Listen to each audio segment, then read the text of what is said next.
મોરબી શહેરમાં કાયદો અને વ્યવસ્થા જાળવવાના હેતુથી પ્રશાસન દ્વારા આજે કડક કાર્યવાહી હાથ ધરવામાં આવી છે.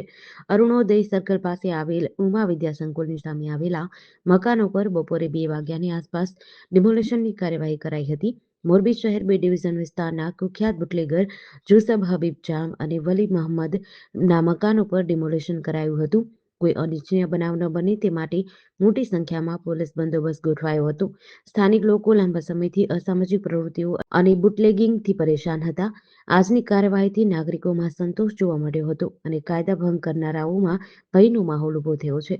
પ્રશાસને સ્પષ્ટ સંદેશ આપ્યો છે કે ગેરકાયદેસર ધંધા અને અસામાજિક પ્રવૃત્તિઓને કોઈ પણ હાલતમાં સહન કરવામાં નહીં આવે અને આવી કાર્યવાહી ભવિષ્યમાં પણ ચાલુ રહેશે. મોરબીમાં આ કાર્યવાહી બુટલેગરોમાં એક ડરનો માહોલ છે. આજરોજ આ ડિમોલેશનની જે કામગીરી અમે હાથ ધરેલ છે તે પોલીસ વિભાગ તરફથી ગુનેગારો, જે અસામાજિક તત્વો અને પોલીસના રેકર્ડે જે ગુનામાં સંડોવાયેલા વ્યક્તિઓ હોય એમને સરકારી ખરાબામાં દબાણ કરેલા. એક વલી મહંમદ હબીબ જામ અને બીજા છે જુસો હબીબ જામ. એમને રહેણાંક મકાન સરકારી ખરાબા મોરબી શહેરના સર્વે નંબર 20માં આશરે 20 ચોરસ મીટરમાં એને દબાણ કરેલા હતા. જે દબાણ દૂર કરવાની આજે કાર્યવાહી હાથ ધરવામાં આવેલ છે. GDC ન્યૂઝ સાથે શ્રીકાંત પટેલ, મોરબી.